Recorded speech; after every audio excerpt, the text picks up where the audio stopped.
Ezekiel, Kabanata 2.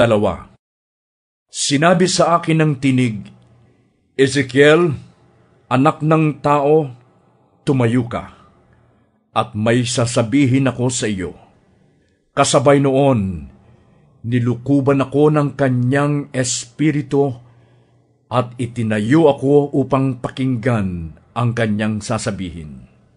Ang sabi niya, Ezekiel, anak ng tao, susuguin kita sa Israel, sa bansang Suwail, pagkat mula sa kanilang ninuno, naghihimagsik na sila sa akin hanggang ngayon.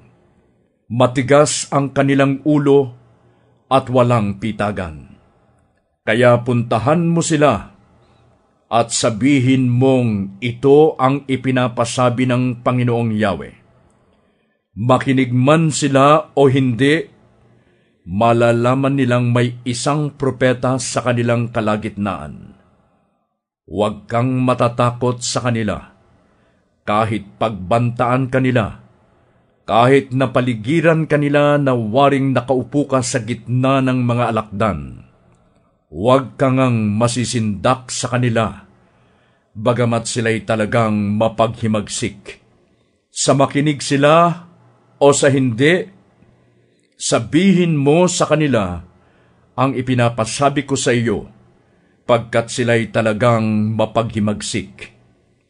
Ezekiel, anak ng tao, pakinggan mo ang sinasabi ko sa iyo.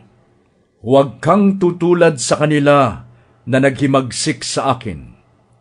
Ngumanga ka, kainin mo ito. Nang ako'y tumingala, may isang kamay na nag-abot sa akin ng isang kasulatan. Iniladlad ito at nabasa ko sa magkabila ang mga panaghoy, pagdadalamhati at paghihirap.